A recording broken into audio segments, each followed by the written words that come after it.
Hello, it's Pewop here, and I have an update on the list of DSPisms, and this time recording in the middle of the day, not midnight, so I'm not half asleep trying to record this. It's just Phil today, so everyone can take a sigh of relief, unless of course you are Phil, who is going to be picked apart today. And I'm starting to realize that these encompass a lot more fumbles on the English language than I might have first realized, so if you're new here, it's a time where Phil messes up a common phrase, idiom, sometimes he'll conflate a term, sometimes he makes a new word, and sometimes we just have to attribute it, as he says, to his gin brain. So first up on the list, after hitting his goal and doing his King's Tax bit, DSP said the clinking of coins was oh so beautiful to the ears. Phil said that the trolls exist around his existence, and that even RTU has Phil's screen on his face.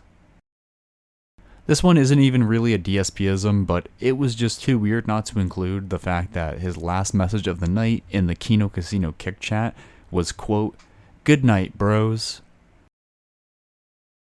He said that Boogie is hard to get a hold of, like an eel or a water weenie.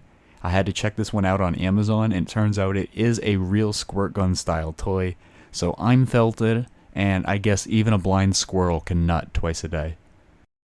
Instead of saying the word confession, he chose to make up a new word, which we're adding to the dictionary, and that's admittal. And another word he made up this week by mashing two words together: diverse, divisive, nope, diversive.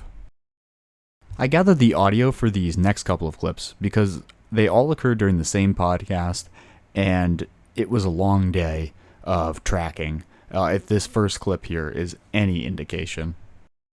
The whole idea was it was supposed to be DSP Asks It. Remember, this was a show I was going to do on my React channel a year and a half, 2 years ago. And it was going to be an interview series. And I really enjoyed doing it. Like, I wanted to do it. And I couldn't do it because of the bullshit side-scroller stuff. So now that panned out and passed away. No, it passed by, I guess I should say. It kind of died out. No one cares about the side-scroller shit anymore after I fucking felt and craked the shit. As the guy who already did all the research on this, I understand that's a lot to unpack, but let me help break it down for you. If he had just said, I can't do the interview show because of the way that the side-scrollers panned out, which was the first thing he was going to say, he would have been fine. It feels like DSP starting to know that somebody's on him about these things and he's second-guessing himself into more mistakes, which if it is the case, and I am correct, I am so excited for what the future holds. All right. What I want to briefly do is cover the schedule. We have a schedule update as regarded the Xbox, as a result of the Xbox partner preview. Excuse me. I said as regard. I meant to say as a result. Do you see what I mean? Either my tinfoil hat is screwed on a little bit too tight today, or he's starting to second guess himself as a regard of this segment. But you notice I didn't announce it.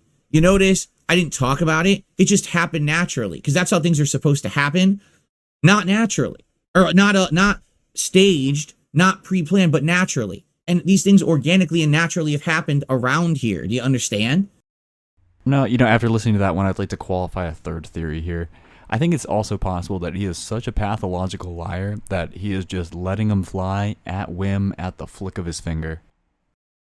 I make meaningful content that people will come back to after the fact. I just don't make scratchable content that you watch today once, you never watch again because it's not pertinent, because it's just bullshit trauma. You're not better than me. Rich, you are beneath me. You are far beneath me. And this is not me making a king moniker joke here. I want you to understand something, Rich. You are literally under my ass. You get it? I sit on top of you and I fart in your fucking direction every day. You're nothing. You have a stream of people who only watch you to make fun of you. It's the only way you make money is to degrade yourself like a clown. You don't get to make the statements that you're better than me and all the shit anymore. Please do not let all of the insufferable whininess of that last one distract you from the stolen joke from Monty Python about farting in your general direction. Don't have time to get into it today, but if you want to find the source material for that joke, look up Monty Python, the French insult. And I did tell the truth when I told you that this was all from the same podcast, but what I didn't mention was that this was the most insufferable and hard to watch podcast of the year. So stick in there, Raiders. We got 2 more to go. These 2 little nuggets, I think, were among the gold dust as some of my favorites from that day. You are literally not better than anyone. You get it? You've been downgraded, downmoded, down to the lowest form of content creation on the internet.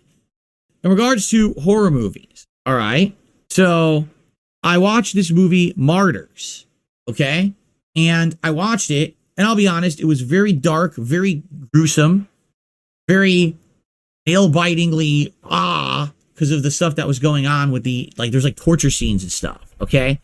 I didn't even really know what to make of this. The adverb was nail-bitingly, and the adjective is